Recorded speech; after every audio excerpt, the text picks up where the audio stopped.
Yes, you don't need a friend in power. You don't need your brother as governor or president or whatever for things to work out well for you. You know, and I keep saying that. But we've got into a situation now where everything you get is dependent on whom you know and not how good you are. And that's a tragedy. And these are the things we need to fix for us to get our nation going right again. That sounds awesome. You know, here we listen and we learn. I learn from most of the people who come here to talk with us, and I spread the word when I leave those premises, because I learn a lot from those I speak with, just like today. I'm thinking now, what informed the pursuit for the amendment and the redrafting of the Nigerian copyright law? What was your interest in copywriting?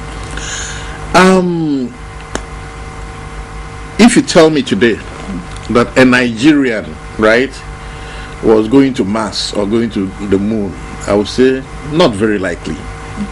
But if you told me today that a Nigerian can sing and compete with anybody anywhere in the world, I would say yes.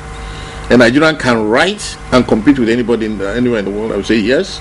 A Nigerian can dance and compete with anybody anywhere in the world. Or a Nigerian can make programs that can compete with programs or movies that can compete with it, I would say yes. These are areas where I believe our nation has incredible comparative advantage, incredible strength, right? What has been lacking, is the fact that we didn't have the atmosphere or the environment to do these things right. We didn't even realize that what we have was property, that could be sold, that could make money, that could employ people, that could create a great economy. So my interest in intellectual property and copyright has been the fact that Nigeria needs to notice that a lot of these young people who are running amok, some of them involved in kidnapping or armed robbery and Boko Haram and all that, some of them can sing, some of them can dance, some of them can make programs, some of them can act, and you need to create the environment for all of these people. For them to come on board. Exactly.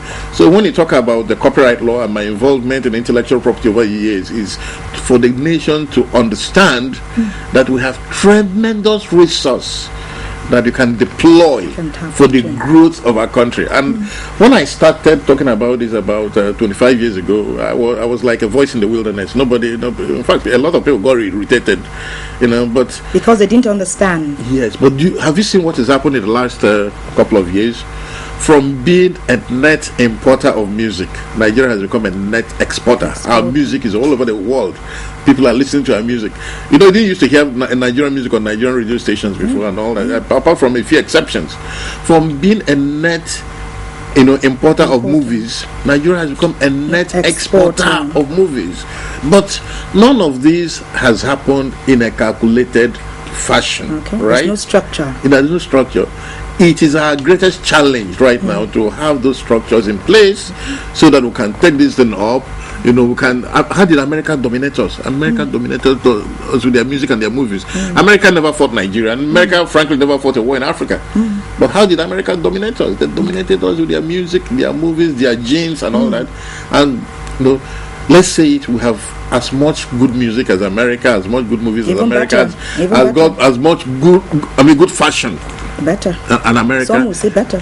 I challenge Nigeria. Let me repeat. If there's anything I say on this, I challenge Nigeria to go to work and begin to use these resources for the future of our children and our grandchildren. I worked during the amendment of the law, and law reform in Nigeria is a very tricky process, and especially when you are doing laws that do not have to deal with politics or oil and all that. Very few people are interested. So we have to deploy ourselves and almost become put ourselves in the face of everybody who mattered. I recall a date in 1991, I believe, 1991, 92, when I had to organize a huge protest around the country, because peaceful though. Yeah, peaceful. For so many years, everybody had talked about piracy, the Copyright Act, and all that, and it was all talk. Nobody was doing anything, and it became necessary to really push this to the point where nobody could ignore it, and it fell on me as president of PIMAN at that time to mobilize the entire music industry in Nigeria. At that time, the Ministry of Justice was still in Lagos on the marina. And we had this demonstration that went through all over Lagos, stopped all the studios from working and all that. And then you had thousands of musicians march the Ministry of Justice, where you had a minister who I believe is one of the greatest public servants we ever had in this country, Bola Jibola. Okay. Yes, and he had been president of the Nigerian Bar Association and then became Minister of Justice. The military was still in power at that time, and some had warned us that we might be shot or arrested or locked up and all that. And so when we were leaving home, we were told our families, if you don't see us anymore, understand that this was in the cause of justice. But it didn't deter you. No, it didn't deter us. We went. Bola Jibola was minister, and Tony Momo was another minister at the Ministry of Information. Absolutely. So we took over the Ministry of Justice in Lagos, and for hours. How you mean took over? No, we had. You didn't let them work? No, when you saw an Ebenezer Obey, an Onyeko Onwenu, a Ras Kimono, just all the great names, at the ministry. Of course, work stops. You don't Nobody need to do took notice. No, nobody worked anymore. And we had this discussion with Bola Jibola, who was minister, who came up and nicely spoke to us. And then we say, they were going to deal with our problem. And I said, Honorable Minister, we have not come to ask you to deal with our problem. We have come to ask you to deal with the problem that concerns our country. And we had this discussion back and forth, and ultimately he went in and came out. Some said maybe he had gone to call the army or the police, to get all these raggedy crazy. But he came out and he challenged me. Are you really willing to get this thing done? I said yes. I think that was November of 1991, 92, and I said, yeah, I'm willing.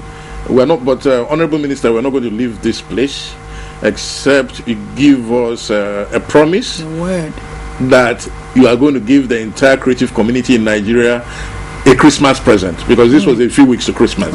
And the Christmas present we're asking you for is a new Copyright Act. And he said, I will try. And then he said, are you willing to work with me on it? I said, are you willing to resume at the Ministry of Justice every day until God is done? I said, yes. I'll be in the ministry before you every day.